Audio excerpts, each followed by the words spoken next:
गद्दारों को घर से घसीट ले गई पुलिस। पुलिस का डंडा चलते ही उगले राज। पंजाब से यूपी तक में मचा हड़कंप। मौलाना गैंग पर देशद्रोह का मामला दर्ज। नमस्कार, आप सभी का बहुत बहुत स्वागत है। आप देख रहे हैं स्पेशल स्टोरी। मैं हूं परवीन शेख। कैथल से गिरफ्तार 25 साल के देवेंद्र ने अपने फेसबुक पेज पर अवैध हथियारों के साथ तस्वीरें साझा की थी, जिसके बाद पुलिस ने जांच की तो उसका राज खुल गया। देवेंद्र ने खुद बताया कि वो नवंबर 2024 में करतारपुर कॉरिडोर के रास्ते पाकिस्तान के ननकाना साहिब गया था। वो वहां पर आईएसआई के संपर्क में आया।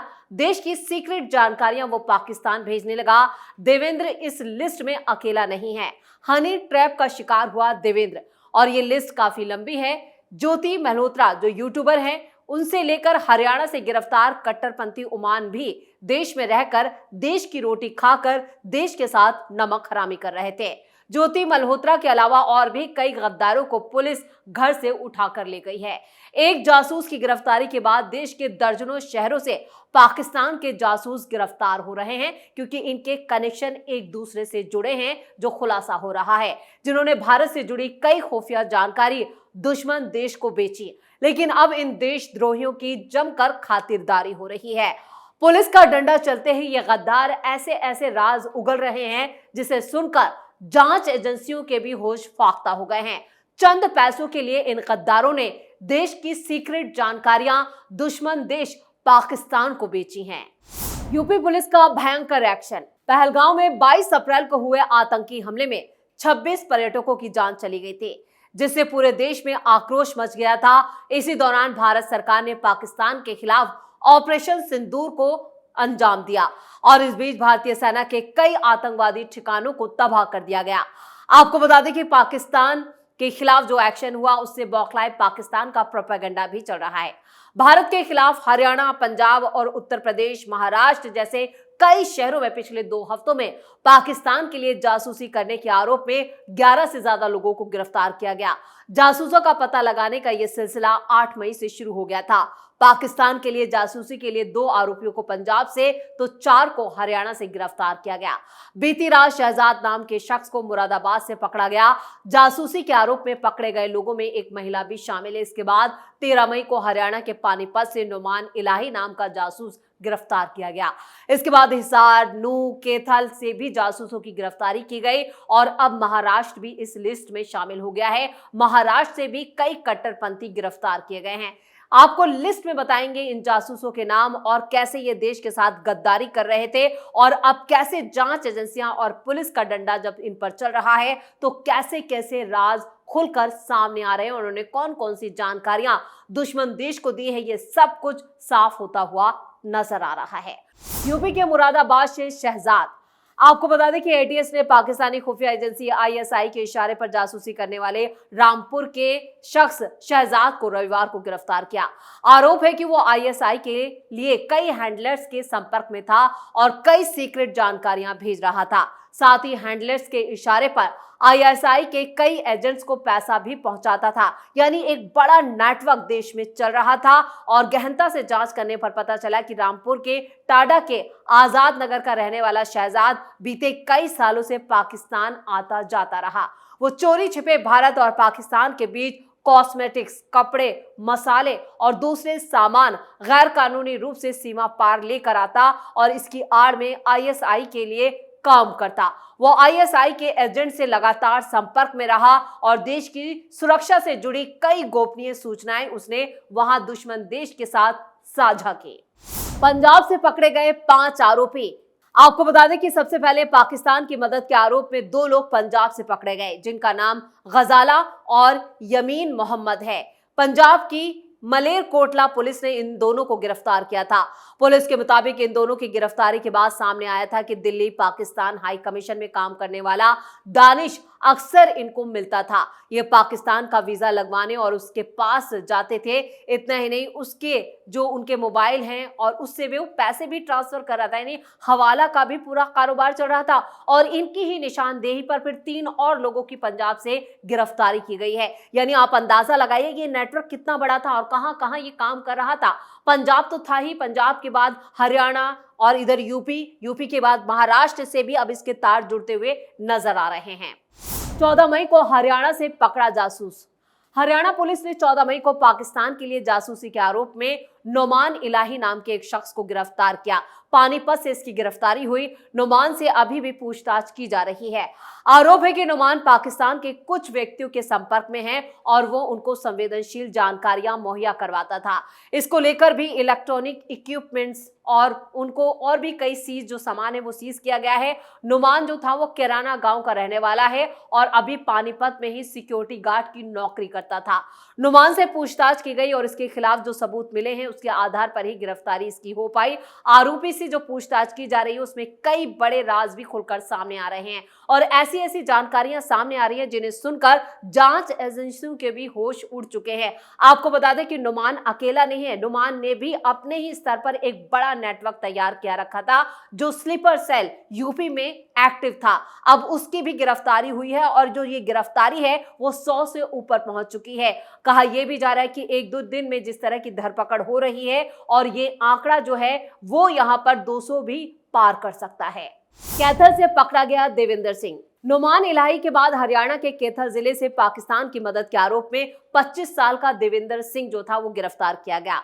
जांच में सामने आया कि देवेंद्र ने भारत के सैन्य ऑपरेशन सिंदूर से जुड़ी जानकारियों समेत सेना की गोपनीय जानकारियां पाकिस्तान को भेजी। तब उससे पूछताछ की गई तो पुलिस को चौंकाने वाले खुलासे मिले। पुलिस के मुताबिक आरोपी ने यह बात मानी है कि वो कॉरिडोर के रास्ते पाकिस्तान के करतारपुर साहिब, ननकाना साहिब, लाहौर और पंजाब साहिब जैसे धार्मिक स्थलों पर दर्शन करने गया था। इसी दौरान वो पाकिस्तानी खुफिया एजेंसी ISI के संपर्क में आया था और बताया ये जा रहा है कि वो हनी ट्रैप के जरिए इस पूरे नेटवर्क का शिकार हुआ। यूट्यूबर ज्योति मल्होत्रा ने उगले बड़े राज। पाकिस्तान के खिलाफ जासूसी के आरोप में यूट्यूबर ज्योति मल्होत्रा को हरियाणा की हिसार पुलिस ने गिरफ्तार किया। आरोप है कि ज्योति पाकिस्तान हाई कमीशन में कार्यरत दानिश नाम के शख्स के संपर्क में थी। दानिश ने ही उसे पाकिस्तान भी भेजा। ज्योति मल्होत्रा जो एक अपना ट्रैवलर चैनल चलाती है वो पाकिस्तान भी गई थी और कई खुफिया जानकारी पाकिस्तान में उसने साझा की थी। आरोप यह भी है कि ज्योति पाकिस्तान के इंटेलिजेंस अधिकारियों से भी मुलाकात कर चुकी है। उनकी वो जो इफ्तार पार्टी पिछले रमजानों में हुई उसमें भी वो शरीक हुई। भारत आने के बाद सोशल मीडिया प्लेटफॉर्म के जरिए जानकारियां साझा करने लगी।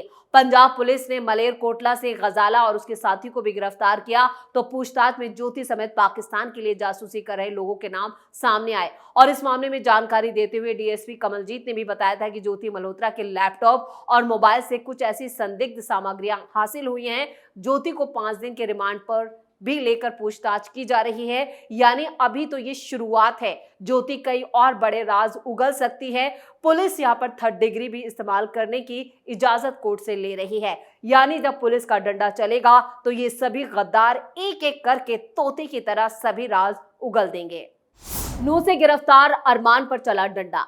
आपको बता दें कि हरियाणा पुलिस ने नूह जिले से जासूसी के आरोप में अरमान को गिरफ्तार किया। अरमान को नूह जिले के थाना नगीना के अंतर्गत गांव राजाका से गिरफ्तार किया गया। आरोप है कि वो व्हाट्सएप के जरिए देश की सैन्य गतिविधियों की जानकारी पाकिस्तान को भेजता था।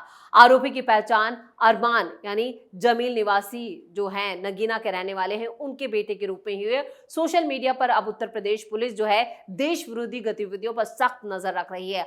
खासतौर पर उत्तर प्रदेश पुलिस ने उन लोगों पर सोशल मीडिया के जरिए पाकिस्तान की तरफ से झुकाव, जिनका पाकिस्तान को लेकर झुकाव है या सॉफ्ट कॉर्नर है, उन पर ज्यादा सख्ती बरती जा रही है या फिर भारतीय सेना और देश के खिलाफ झूठी और भड़काऊ बातें फैला रहे हैं।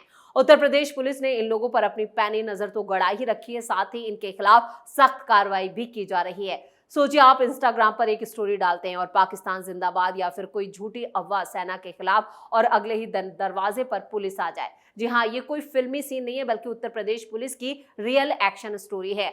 उत्तर प्रदेश में अब सोशल मीडिया पर देश विरोधी कंटेंट डालने वालों की खैर नहीं है। अगर आपने पाकिस्तान का गुणगान किया या सेना के खिलाफ जहर उगला तो समझ लीजिए पुलिस आपकी स्क्रीन से उस पार भी और बहुत करीब है। यानी जैसे ही आप कोई स्टोरी या कोई पोस्ट साझा करेंगे तो आपके दरवाजे पर सीधी दस्तक यूपी पुलिस की होगी। ऑपरेशन सिंदूर के बाद सोशल मीडिया पर तूफान। पहलगाम में निर्दोष लोगों की जान लेने के बाद भारत सरकार ने जब पाकिस्तान के खिलाफ ऑपरेशन सिंदूर चलाया तो सिर्फ सीमा पार नहीं, देश के अंदर बैठे डिजिटल दुश्मनों पर भी शिकंजा कसने की तैयारी शुरू हो गई, जिसके बाद पुलिस ने मोर्चा संभाला और सोशल मीडिया पर नजर रखने के लिए स्पेशल टीमें बना दी। और ये टीमें कई हिस्सों में और कई जिलों में, यानी यूपी के 75 जिलों में ये सभी टीमें एक्टिव हैं और 24 घंटे बिना थके निगरानी कर रही हैं और बिना थके काम कर रही हैं। अब तक 150 अकाउंट्स पर केस। जानकारी के मुताबिक भारत में रहकर भी पाकिस्तान का गुणगान करने वालों के खिलाफ उत्तर प्रदेश पुलिस ने सख्त कार्रवाई की है। उत्तर प्रदेश पुलिस ने कार्रवाई के दौरान इंस्टाग्राम के 16 अकाउंट्स, फेसबुक के 23 अकाउंट्स, यूट्यूब के 1 चैनल और यूट्यूब के चैनलों की संख्या और ज्यादा हो गई है। बताया ये भी जा रहा है इनमें कई अकाउंट्स पर भारत विरोधी बातें, सेना के खिलाफ पोस्ट और फेक न्यूज साझा की गई थी। गिरफ्तार लोगों में नाम ऐसे हैं जो सोच भी नहीं सकते थे कि उनकी एक पोस्ट उन्हें सीधा जेल ले जाएगी। पुलिस की डिजिटल नजर से बचना मुश्किल। आपको बता दें कि लखनऊ के सोशल मीडिया सेंटर से एक टीम हर पोस्ट, हर स्टोरी, हर कमेंट पर नजर रख रही है। जैसे ही कोई पोस्ट संदिग्ध पाई जाती है, वैसे ही आरोपी के खिलाफ फौरन एफआईआर कर उनका अकाउंट ब्लॉक कर दिया जाता है। उत्तर प्रदेश के डीजीपी प्रशांत कुमार ने साफ कहा है कि देश के खिलाफ किसी भी पोस्ट को बर्दाश्त नहीं किया जाएगा। अफवाह फैलाना, सेना का अपमान या झूठी खबरें जो भी फैला रहा है, सब पर कड़ी कार्रवाई होगी। इसके अलावा उन्होंने अपील करते हुए कहा है कि अगर आपको किसी पोस्ट की सच्चाई पर शक हो तो बिना देर किए यूपी वायरल चेक, यानी यहाँ पर एक्स हैंडलर है, उस पर उसकी जानकारी दें और उसकी जांच करवाएं। यानी यहाँ पर लोगों से भी अपील की गई है जो सोशल मीडिया पर ज्यादा एक्टिव रहते हैं, चाहे वो सभी चैनल्स हो या जितने भी सोशल मीडिया पोस्ट करने वाले लोग हैं, उनके अकाउंट्स हैं, उनके भी अगर किसी भी पेज पर इस तरह की संदिग्ध या कोई भी ऐसी खबर सामने आती है जहां पर देश को भड़काया जा रहा है, उकसाया जा रहा है, कोई भी ऐसी तस्वीर या कुछ भी ऐसा आता है, कोई भी संदिग्ध चीज होती है, तो फौरन आप इसकी शिकायत कर सकते हैं। यानी 24 घंटे बिना थके योगी की पुलिस काम कर रही है और डिजिटल प्लेटफॉर्म सोशल मीडिया पर पैनी नजर रखी जा रही है। अब तक जो गिरफ्तारियां हुई हैं उनका आंकड़ा और बढ़ सकता है। यानी जितने भी जिहादी और कट्टरपंथी हैं, अब उनकी खैर नहीं है और सभी पर देशद्रोह का मुकदमा दर्ज किया गया है। तो स्पेशल स्टोरी में इतना ही। वीडियो कैसा लगा कमेंट करके अपनी राय जरूर दें। वीडियो को लाइक करें, शेयर करें और कैपिटल टीवी को सब्सक्राइब जरूर करें। धन्यवाद।